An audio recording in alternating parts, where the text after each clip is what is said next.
Baik, kita akan membahas hal ini lebih dalam dengan Paradila Alkaf, orang tua siswi SMP. Kakak ya? Kakak keluarga ya, kakak korban ya. Ya, Mbak selaku Pratis, ya. keluarga korban, Mbak Paradila, ini sejauh ini pelaporan sudah sampai di mana? Kemudian siapa yang melaporkan? Dan Anda merasa bentuk kritikan ini seharusnya tidak dilaporkan ke pihak kepolisian ya? Hanya perlu teguran ke adik Anda atau gimana?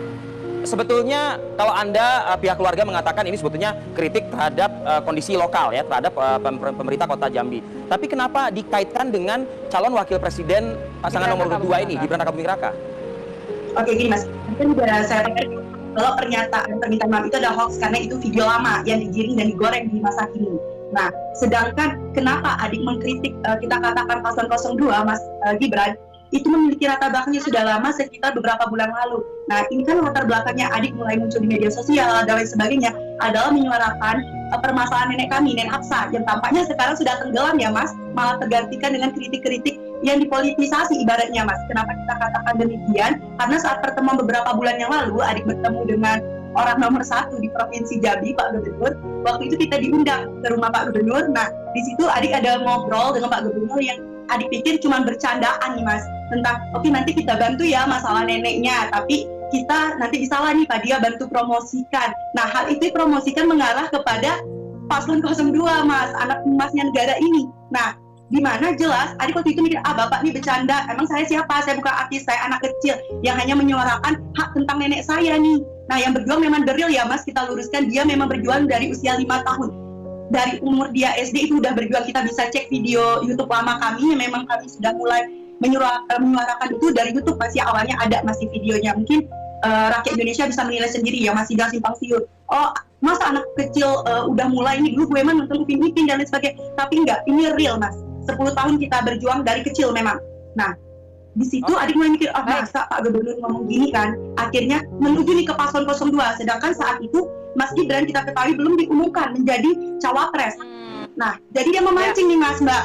Nah, kita lihat akhirnya endingnya benar. Mahkamah Konstitusi berujung menjadi mahkamah keluarga, nyatanya ada apa ini? Nah, omongannya benar, makanya dia sekarang seperti itu.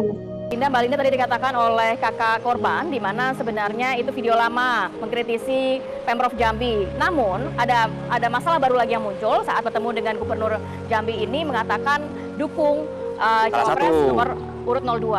Nah, bahkan sebelum itu ada penetapan capres dan juga cawapres. Bagaimana komentar Mbak Linda? Ini akhirnya menyeret-nyeret nama Presiden Joko Widodo dan juga anaknya. Iya, terima kasih Mbak Rati, Mas Arief. Assalamualaikum Mbak Faradila. Iya, salam kenal, selamat tahun baru ya. Kami dari kantor staf Presiden pastinya sangat prihatin dengan kejadian yang seperti ini. Karena pada dasarnya kita sangat paham, tidak hanya setiap 5 tahun sekali. Terkadang usia anak seperti Adinda ini seringkali digunakan ataupun dijadikan tameng ya untuk satu kebutuhan dianggap sebagai demokrasi atau politisasi dan sebagainya.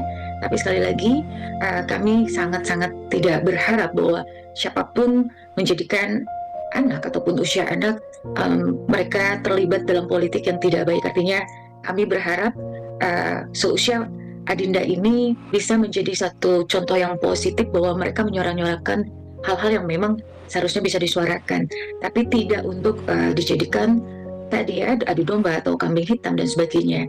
Dan seperti yang sudah dijawabkan oleh sang kakak, kami berharap ini menjadi satu edukasi yang sangat baik kepada seluruh masyarakat Indonesia. Pihak istana ataupun pihak pribadi presiden pun tidak sama sekali untuk mengatakan menolak apa yang dinamakan saran masukan apalagi kritik ya.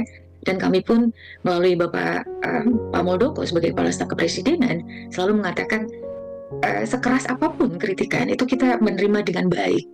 Namun memang kita selalu mengingatkan ini dengan cara-cara yang baik, elegan, karena kita ingin sekali menindik bahwa siapapun anak bangsa yang ada di Indonesia maupun di luar Indonesia, artinya mereka masih warga negara Indonesia, itu mereka harus bisa membangun Indonesia ini untuk negara menjadi Indonesia maju. Apalagi kita targetnya 2045. Nah, kembali ke konteks pemilu kali ini, kita sangat berharap bahwa pihak-pihak yang saat ini terlibat dalam permasalahan yang pagi ini kita bincangkan itu bisa menjadikan hal yang positif ya. Artinya melihat permasalahan ini dengan helikopter view yang positif. Artinya jika memang ada dugaan pidana, sekali lagi pidana mana, dan yang kedua adalah apakah memang ada jalan untuk karena usia anak, pastinya kembali lagi ke Undang-Undang Perlindungan Anak, walaupun mungkin misalnya diadukan sebagai pelanggaran Undang-Undang ITE dan sebagainya, kita kembalikan lagi bahwa kalaupun ada Undang-Undang ITE, kami mengingatkan di situ ada Undang-Undang Perlindungan Anak, Sistem Peradilan Pidana Anak, artinya peluang di versi restoratif justice itu ada. Kami berharap Adinda ini kan sangat-sangat cerdas ya, dan suara Adinda ini menjadi suatu suara yang sangat baik harusnya untuk siapapun Baik, Mbak Linda. yang mendengar kritikan-kritikan ini. Baik, saya ingin kembali ke Paradila Alkaf ya, Mbak Linda. Ini dilaporkan oleh siapa? Ada nggak informasinya, Paradila? Mas, sejauh ini belum ada laporan yang masuk, tapi kita sudah dapat informasi bahwa akan dilaporkan oleh relawan dari tim ses paslon 02, Mas. Ini saya dapat informasinya tentunya dari media sosial, dan juga kita dapat dari informasi dari rekan mahasiswa saya yang kebetulan juga merupakan tim ses paslon 03, Mas. Nah, itu udah saling, kita tahu masa-masa saat ini gimana kan.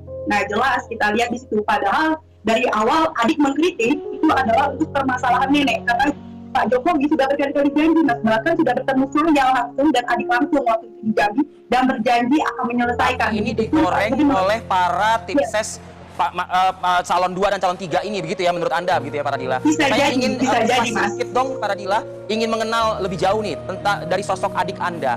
Adik Anda ini cukup kesehariannya bagaimana sih? Cukup kritis, cukup aktif orangnya sepertinya, atau seperti apa sosok adik Anda ini? Kalau cukup kritis, memang dia sangat kritis ya, Mas. Sejak kecil kita ditanamkan nilai-nilai bahwa jika kita benar, kita harus memasang badan diri kita untuk kebenaran itu. Karena kalau kita merubah sistem secara menyeluruh itu nggak bisa, tapi dari diri kita sendiri, Mas. Nah, permasalahan ini kritis dia dimulai sejak kecil, Mas. Pengalaman dia dari kecil, kejadian nyata dari kecil di mana ketidakadilan dan ketidaktegakan hukum kepada kami yang memulai dia bisa berani kritis tersebut, Mas.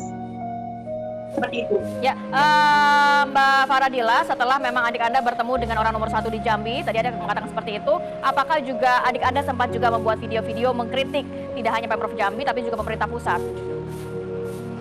Jelas kita lihat dari bahkan media sosialnya, mungkin kita ketahui, tidak perlu kita tutupin atau bagaimana, dia memang mengkritik rata-rata langsung ke pusat dan lain sebagainya, karena dari omongan ataupun pembicaraan yang digiring sebelum itu oleh orang nomor 1 di Jambi itu sudah merujuk dukungan kepada paslon 02.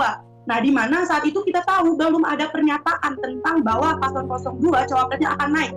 Nah, karena saat itu dia berpikir, oh masih jadi wali kota Solo, kenapa bisa Bapak berbicara seperti ini? Bapak bercanda, katanya. Nah, seperti itu. Ternyata kita lihat endingnya memang benar-benar naik. Nah, itu yang membuat dia, oh ternyata ini tujuannya mau membantu nenek saat dia tidak mengiyakan. Tapi, nah, ternyata permasalahan nenek mandek, Bang. Baik, permasalahan nenek Anda pun sampai sekarang juga nggak selesai ya? Tidak selesai. Kita gini, Mbak, kita mengkuasai permasalahan nenek ini kepada tim kuasa JMK. Nah, di mana banyak pengacara yang datang untuk membantu, tapi kita bukannya menolak atau gimana, kita tidak percaya pure karena sudah banyak kejadian, Mbak, kita ditunggangin dan lain sebagainya. Kita percayakan ke JMK karena apa? Karena ada ASN di sana yang dekat dengan gubernur. Nah, kita berharap permasalahan ini selesai, tapi nyatanya sampai sekarang tidak ada. Kepada yang terhormat JMK, Jambi menggapai keadilan. Pada tanggal 6 Juni 2023, datang ke rumah saya menawarkan diri dan menjanjikan untuk membantu menyelesaikan permasalahan nenek. Setelah viralnya video saya yang meminta akan menyelesaikan keadilan buat nenek buyut saya, seorang pahlawan Republik Indonesia yang dizolimi oleh perusahaan Cina dan Pemkot Jambi yang tidak bertanggung jawab sampai saat ini. Saya pertanyakan kembali, sampai di mana pengurusannya? Dulu sering ke rumah memberitahukan perkembangannya. Sekarang jangankan ke rumah saya, dihubungi via telepon tidak pernah diangkat lagi. Setelah pihak JMK lama berhubungan dengan pihak perusahaan. Kami menjadi bingung karena terlalu lama tidak ada perkembangannya. Bahkan Bapak Gubernur Jambi Al-Haris 2 kali secara langsung mengatakan kepada saya dan nenek, begitu juga dengan Bapak Presiden Republik Indonesia Jokowi, mengatakan akan segera menyelesaikan permasalahan tersebut. Suatu kepercayaan yang sangat sulit diberikan oleh Nenek Hafsah. 10 tahun rumah dan sumurnya dirusak oleh perusahaan Cina dan pemerintah, namun dihianati dengan kejam untuk kesekian kalinya. Demikianlah pernyataan saya ini dengan sebenar-benarnya. Semoga ada respon positif. Terima kasih. Tembusan yang terhormat Presiden Republik Indonesia Joko Widodo, Gubernur Jambi Al-Haris.